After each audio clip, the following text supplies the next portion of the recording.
Welcome to the Augusta Golf Show podcast. Now, here's John Patrick. Well, a couple of weeks ago, Stewart Hagestad won his third United States Mid-Amateur Championship. That means he'll be returning to Augusta in April, playing in the Masters again. It's a pleasure to welcome Stewart Hagestad to the Augusta Golf Show for the very first time. How are you, Stewart? I'm great. Thanks for having me. This is a treat. I see that your full name is John Stewart Hagestad III. How did it become Stewart? Were there too many John Hagestads? My grandfather was Stu, and my father is John, and I'm Stewart. And I don't know. I think a lot of people have something similar, but when you kind of reach out to someone via email or text or whatever it is, it always starts as Stewart. But then as soon as you kind of establish a friendship or some kind of a amicable relationship, then it just kind of transitions to Stu. But no, my dad's John and I'm Stewart. Nobody calls you John? Not that I can think of. I don't really think I'm a John. Maybe? No, there's no one I can think of. All right. Mom didn't call you John? No. She calls me a series of different words. We all have those, yes. Yeah. Who introduced you to the game? I grew up on a golf course, and ironically, my mom likes to kind of make the joke that my first words were "rake the trap." She likes to tell that story. We grew up on the 8th hole of this course called Big Canyon Country Club. If anyone remembers a book that came out that Golf Digest put on with Tiger Woods on the cover, kind of facing the camera with the cord golf pride grip and an interlock grip kind of facing the camera. That entire book is shot at Big Canyon. There's a lot of shots of like 13, 14, but we grew up on the 8th hole, and there's a bunker that's just outside our house. And when I was a kid, that was kind of your sandbox, so to speak. And I'm sure that I wandered out more than a couple times and was somewhat of a nuisance to folks playing, but that was a big part of it. You probably didn't realize it then, but you may think about it now and realize it. Do you know now when the game got you? The answer's kind of. I don't really remember it, but when I was a kid, Tiger was an honorary member at Big Canyon, and he would go and play, and I think it's kind of a notorious story now. He'd go out and he would either play worse ball or he'd hit a couple and hit shots, and I guess when he was competing in the tournament, in April, my birthday is April 10th, and it's always been kind of a really special time of year. And like a lot of other, certainly Americans, but folks across the world, you're kind of drawn, to the Masters tournament. And I guess I was 5 or 6 years old and, looked at the TV and kind of pointed at it and said, hey, that's Tiger. And I guess, for my parents to kind of have me recognize that, that was this guy that, that would go out and play. And it was almost this, they tell the story of just like, hey, it's wild that, you were able to kind of identify that. And I wouldn't say I'm a student of the game per se, because like what by definition is that, but I've always just kind of been fascinated and interested with, reading the books that we almost give as gag gifts around the holidays of, playing, whether it's different types of games or fascinated by different golf courses around the world, or, maybe it's just even kind of, stories that we know or have heard of kind of, over the years. And I've just always kind of been in love with it and infatuated by it. But I can't, the closest thing that I can identify regarding, kind of gotcha is just like a lot of other guys, gals, I guess, a lot of other people, our age, just, we're really part of that initial kind of Tiger tsunami that took place. How good were you at USC? I was good, but I wasn't like anything super special. What I go back to with that is I was a very firm believer that the national championship was played in the spring. I was in the business school, and I worked internships every summer, and I pledged my freshman fall. So there was just a lot of stuff going on. But at the same time, when I was playing and when I've always loved competing, and I've always loved kind of preparing to give yourself the best chance to play great. And before I was exempt for the USAM, I tried to qualify for 7 USAMs and have qualified, gone through qualifying, and been successful in 7 of them. So I always enjoyed kind of the process of like trying to prepare, trying to peak at the right time. And I owe a ton of credit to Coach Zambry that I played for at USC, and kind of helping both with the discipline, but as well as, just kind of the efficiency of those respective practices. We're talking with Stewart Hagestad here on the Augusta Golf Show. So never really, honestly tempted to go professional? No. I mean, obviously I wanted to as a junior player and when I was kind of early in college, but I pretty vividly remember basically the decision or the conversation that I had with Coach. I want to say it was my sophomore year. And it was kind of like, I think it was a decision that it was almost like a breakup in a way where like it was a decision that you kind of knew was coming and you were forcing a fork in the road. And when it finally got there, you didn't really understand the gravity of the moment until you made the decision in your head. And I mean, I was fully in tears and super emotional. I was in Newport for the weekend and I was driving back up to SC. And I mean, it's about an hour-long car ride. And like the entire time I was, kind of emotional. Then I would be in tears and crying. Then I would get it back again. And then the cycle would restart. And really since that day, like it just really hasn't crossed my mind. I'm not talking about championships when I ask this question. I'm not talking about playing in the Masters. What's the most rewarding thing about staying an amateur and playing the game at your level? I mean, as I'm looking at my phone right now, I have 2 or 3 different group chats that wouldn't exist if it wasn't for the game. And I think as I've gotten older, I've had a little bit better appreciation and understanding kind of for what this means, in the sense that like when you're a kid, you're always kind of told like, just the relationships that you're going to create over the course of time are pretty invaluable, right? It's almost kind of one of those things where you don't really appreciate how great of a job your parents did raising you until you get a little bit older. And then you're kind of like, wait, how on earth did you do this?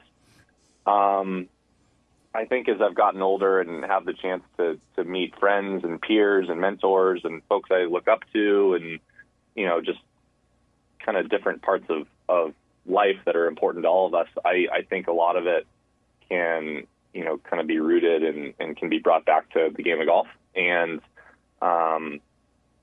certainly I love to compete. You kind of said that. So that aside, I look at so many of my really close relationships that I've been able to kind of form over the years. And, if it wasn't with that commonality of the game, I think that, they may not either exist or maybe they wouldn't be quite as strong.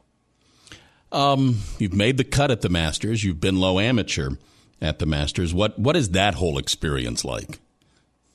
Yeah, what a special week. What a special place. As I said, my birthday's April 10th, and that time of year has always been pretty special, just to me personally. I don't think it's going out on a limb to say that growing up in the United States, that's a tournament that we kind of look at and just dream of having the opportunity to attend, let alone to play in, let alone to have any success in, beyond that. So, as I think about, both Augusta National Golf Club as well as the Masters itself, I get chills just really thinking about, the opportunity to go back there and to drive down Magnolia Lane and, to hear kind of the Masters piano theme song. It's just, there's so many incredible, really just timeless traditions, that are created down there. And to be a part of that, even a very, very brief blip in the club's history back in 2017, being low am with Sergio and, Chairman Payne and, obviously in there with Jim Nance and Danny Willett put the green jacket on Sergio. It's certainly a memory that I hold very, near and dear to my heart. Everybody talks about the Champions Dinner. We hear a lot about the Champions Dinner, and people may not realize there is an amateur dinner that week. Is there give and take? Is there a lot of conversation? What's that experience like? Wow, that's a great question. Yeah, it's a special night. I mean, obviously the Champions Dinner, we all kind of read about and we hear about. No one's tweeting about, what the amateur dinner, menu is. In the years past, it was a lovely, soup and salad and steak. And I think that some of the other kids may not have been, but, I had a glass of wine. Yeah, it's a great night. And it's a chance to kind of, the first year to meet a lot of people that I've kind of looked up to in some capacity, and certainly the second time, to kind of re-engage with relationships and people that I've had the chance to meet in the past. And again, what I kind of go back to is I think the older you get, the more you kind of appreciate things that you either took for granted or didn't totally understand when you were younger. And, as I've gotten older and had the chance to meet some of the folks that attend, that dinner, whether they're members or folks with the USGA and the RNA, or maybe they're just esteemed guests, that are there that night, it's just to be a small part of I guess you could say one of those esteemed guests is a pretty neat honor. And it's a great night. It's always, or at least the last two times it's been Monday night, which is the same night as the national championship. So I went from the amateur dinner kind of straight up to the Crow's Nest and had the chance to watch, the NCAA men's basketball championship. So it's pretty cool. You mentioned kids, you mentioned age. Talk to me about the fact that you on the Walker Cup teams, you keep getting older, but your teammates don't. Feels like they keep getting younger, yeah. I think from that standpoint, certainly from an age medium, you can kind of look at that on paper and kind of look at the age.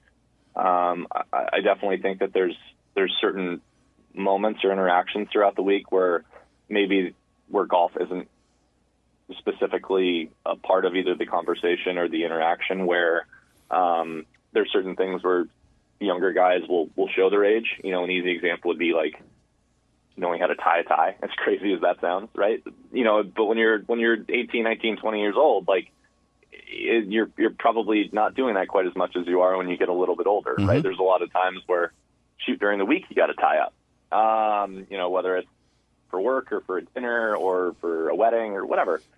So, as I mentioned earlier, I went through pledging, so that was learned pretty early. But but at the same time, I look at a lot of them, and there's so much mutual admiration and respect for each other's games and for what each other are able to do as a competitor. And I think as it applies to the Walker Cup, and also, the Masters in years past for sure, but specifically as it applies to the Walker Cup, you're just so fired up to be a part of that team and to represent the United States, to represent amateur golf, to represent the USGA, just to kind of be part of, again, a small part of, the history of the event, and, to go out and try and play your best. You don't really think about the age quite as much. There's certainly moments where, certainly this year and in years past, guys would maybe ask questions or, in certain capacities lean on me, for maybe what the schedule of the week looks like, or, what we can and can't get away with, maybe as far as like practice or working out or stuff like that. But for the most part, we don't really think about that. I think it's more of a big brother, little brother type of relationship. Right. Yeah. The old guy's going to know. Ask the old guy. He'll know. Yeah. I mean this. This is meant to be a serious question. It's going to sound flip. What's your secret? How do you keep beating the college kids? Well, they're really good, right? They're first teamers. They're quite literally the best in the amateur game. I think what it comes down to is I really love to compete, and I really love the process of trying to give myself the best opportunity to play well. And I think one thing that's certainly in years past been really helpful is I've had a lot of reps, a lot of tournament reps, a lot of reps being around guys like maybe a Gordon Sargent or Colin Morikawa, Scotty Scheffler. I mean, you can go through basically any of those Walker Cup teams. There's tens, if not close to 100 more that I could reference. But I think having a pretty good understanding of either A, what's good enough from the standpoint of kind of where your game needs to be, but then two, you're probably not quite as intimidated to stand on the tee playing a guy like Gordon or Nick as I may have been when I was 18, 19, 20 years old, because you've seen it before, mm-hmm. and you know what they can and maybe can't do, but more specifically, like you're not getting into a boxing ring, with Mike Tyson, right? You're going out there and you're gonna you're going to bring your best and they're going to bring yours. And for one way or the other, good, bad, or otherwise, like, life's going to go on, right? So prepare the best way you know how to. I wouldn't say don't be intimidated by the moment, but, have a pretty good understanding, of kind of what you're getting yourself into and what you not only can do, but also what you don't like to do, and then leaning into, or trying to lean into what your strengths are. And then just, go play your best. Again, this will sound flip, but there aren't many like you. There aren't many that have done this. I think of Jay and some other folks who have done this. Playing in these events, playing against this competition, are you knowledge? Is it getting easier because of experience or harder because of the age? I think you could make an argument both ways. Again, I don't really. I think that's a great example of a question that I might be able to answer better in 5, 10, 15 years. Right now, I've treated my body pretty well, in terms of, working out, trying to eat right. There's a big wave surfer, professional surfer named Laird Hamilton that says treat your body like a truck, where like most of what goes into it should be good for you, but it also shouldn't kill you to have a couple beers or have a cheeseburger or whatever. So I think by and large, I've tried to, stretch and be limber and, but also, to work out and to be active. So I think from a physical standpoint, there's that, but then mentally, a lot of people think, all I do is hit golf balls and do putting drills throughout the winter. And I really don't. Crump got done a week ago and I haven't touched a golf club since. That's not to say I don't play golf, right? Like I'll go and, I'll play in various capacities if you're called for, and certainly Thanksgiving and Christmas, like I'll go and play with close friends or family members. But I think that during the wintertime, if the itch needs to be scratched, then I'll go throw in a podcast and go chip and putt or maybe hit a couple. There's definitely times during the wintertime where there's minutes of self-doubt where you're just like, wait, like, I hit this shot and that's bugging me. So you go and you try and iron it out on the range. But I think it's really healthy to go and to take time off and to really allow yourself to miss it. There's kind of an idiom or an adage that I really like where what makes music so great is the time in between notes. And I think the same can be said, as it applies to golf. And, obviously we've got a cool spring lined up, but, in other years when you begin to, kind of see an event on the horizon, you get to the artist formerly known as daylight savings time, because that's not a thing anymore. But that third or fourth week of March, and you're kind of like, man, like I miss grinding. I miss practicing and, trying to kind of chip away and find time to really make this a priority. And, I think that's just as important as anything practice wise, is to just really to want to prepare and to do it the right way and to make it a priority. Are you a professional businessman that plays high-level amateur golf, or a high-level amateur golfer that's a professional businessman? I'd sure like to think that going to graduate school, graduating with honors, working for a guy that candidly doesn't really care that much about golf. The internet may think differently, but at the same time, we can find it on the internet. There's a whole bunch of boys that play a lot more than I do. No. I know exactly how much I've played versus others, and we don't need to go down that rabbit hole. But I've been pretty disciplined with my schedule, and I love to play and love to compete, but that's also kind of what makes it fun, right? Like I could never see myself turning pro. I don't play in 4 balls. I haven't played a member guest in a long, long time. It's not saying I won't do it, but it's been a minute. I'm pretty disciplined as far as kind of what I've played in, the events that I've tried to be a part of, and I've kind of gone out of my way to really not play golf during the week. Like if I'm not playing, like I'm not playing. So take that as you may. A lot of people can find fault with that, and you can create your own prerogative or story or whatever. But I feel like I've done a pretty good job of trying to make sure that, it's business first and golf later. But at the same time, if you get picked to represent the United States to be on a Walker Cup team, and you go to someone, that you work for that maybe doesn't understand the significance of something like that, or the achievement, the honor that it is to be a part of something like that, or even to try and earn the opportunity to be, a part of something like that, then I don't know, maybe you should either reconsider where you're at or, look at some kind of a strategic alternative. I deeply appreciate the time, Stewart. I wanted to give you a moment. Do you want to go ahead and say "Go Irish" while we're together? I don't think I can say that until after a certain week in October. Right, you guys are awfully good, and I think we're going to be humbled. We need our defense to be a little bit stronger. We got plenty of horsepower on offense, but as I think about that, the Dunman and Seamus and CJ and Devin Vrabel, a guy I work with, some of the other boys in Chicago, they know who they are. I don't think I can say that with a straight face. Okay. There's a non-zero chance. No, I won't be because my sister's wedding.